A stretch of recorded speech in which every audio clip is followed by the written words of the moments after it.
hendaklah amalan kita sesuai petunjuk Nabi Muhammad sallallahu alaihi wa ala alihi wasallam. Karena Allah tabaraka wa ta'ala telah menetapkan ini syarat meraih ampunan dalam surat Ali Imran ayat ke-31. Qul in kuntum tuhibbunallaha fattabi'uni. Katakan wahai Muhammad, sampaikan kepada umatmu, kalau kalian benar-benar cinta kepada Allah, maka ikutilah aku. Ikutilah Rasulullah sallallahu alaihi wa ala alihi wasallam. Yuhibbukumullah, barulah Allah akan mencintaimu, wa yaghfir lakum dzunubakum, dan mengampuni dosa-dosamu, wallahu ghafurur rahim, dan Allah Maha Pengampun lagi Maha Penyayang. Jadi Allah menetapkan jalan untuk meraih cinta, kasih sayang, dan ampunannya adalah dengan mengikuti hamba yang paling dia cintai, Nabi kita Nabi Muhammad sallallahu alaihi wa ala alihi wasallam. Disinilah jemaah sekalian pentingnya menuntut ilmu agar kita mengetahui petunjuk-petunjuk Nabi Muhammad sallallahu alaihi wasallam. Gimana caranya kita amalkan kalau nggak tahu ilmunya? Oleh karenanya Nabi sallallahu alaihi wasallam juga bersabda,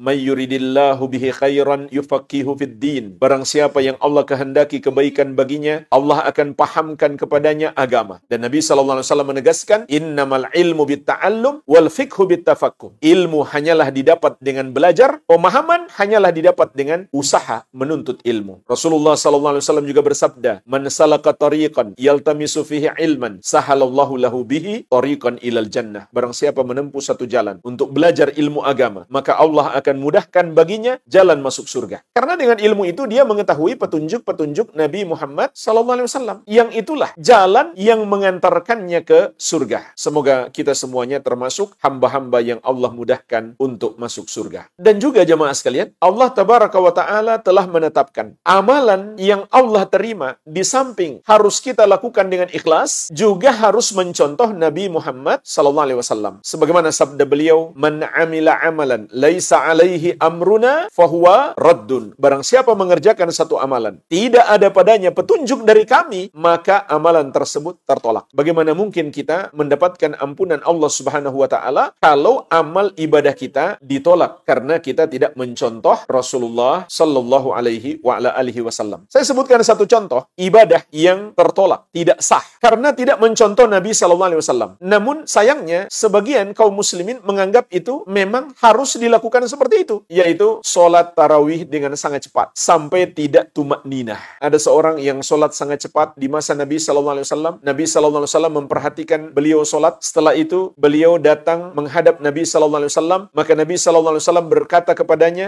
"Irji fasolli fa innaka lam tusolli." Kembali dan sholat lagi karena kamu belum sholat. Karena sholatnya sangat cepat sampai tidak tumak ninah. Sampai akhirnya Nabi sallallahu alaihi wasallam mengajarinya untuk selalu tumak ninah dalam sholat. Tenang di dalam sholat. Jangan buru-buru. Apalagi kalau misalkan surat Al-Fatihah tidak terbaca atau ada satu kata yang hilang, maka ini membuat surat Al-Fatihah tidak sah. Padahal Al-Fatihah adalah rukun sholat yang paling penting. Kata Nabi SAW, "La sholata liman lam yaqra' bi fatihatil kitab." Tidak ada sholat bagi siapa yang tidak membaca surat Al-Fatihah. Maka tidak sah sholatnya kalau tidak membaca Al-Fatihah dengan benar. Kalau ada yang hilang dari Al-Fatihah yang dia baca karena saking cepatnya. Begitu pula sulit untuk bisa khusyuk dalam sholat kalau sholatnya sangat cepat. Jadi ada semacam anggapan sholat tarawih memang harus lebih cepat daripada sholat isya. Bahkan sangat cepat. Maka jemaah sekalian, ini terbalik. Justru disunnahkan durasi sholat tarawih lebih lama daripada sholat isya. Al-Amwa menemani ibadahmu juga hijrahmu.